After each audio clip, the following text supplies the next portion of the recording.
Isang mapagpalang araw po sa ating lahat. Ako po si Nicole Castillo and welcome po sa aking daily devotion. So, ang topic po natin ngayon is Joseph and Pharaoh's dream. God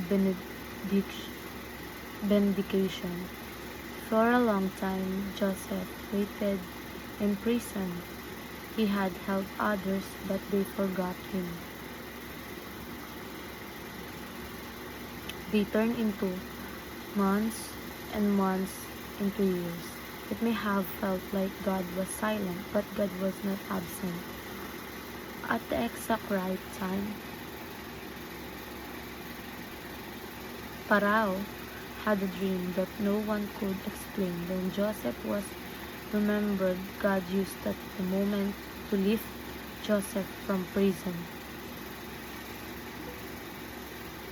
to a place of honor. This story teaches us that God's timing is always perfect.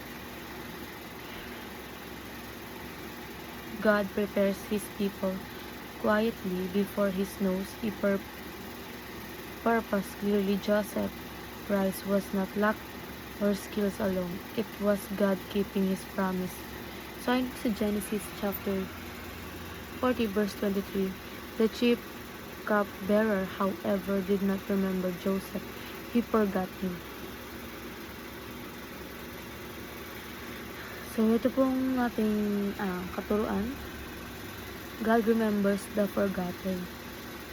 So, kahit feeling mo na nakalimutan ka na ng lahat ng tao ng mundo, hindi ka nakalimutan ng Diyos. May perfect timing si God. Tahimik man ang season mo ngayon, may ginagawa siya behind the scenes, and hindi ka overlook. You are being prepared. God prepares the one He promotes.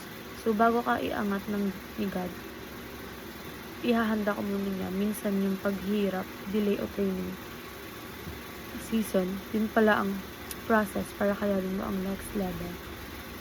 Promotion comes after preparation, not before. And God promotes His servant for mission. So, hindi lang para sa little position na success ang promotion ni God. May mission siya kapag tinaas ka niya, may responsibility ka para mag-serve, mag-bless, at mag-represent sa Kanya. And sa applications naman, wait patiently because God never forgets. So, habang naghihintay, huwag mag-give up. Trust God's timing. Hindi siya late, hindi siya early, always on time. Waiting is not wasting. Training for your next promotion, and honor God by fulfilling His missions. And I love po, maraming salamat.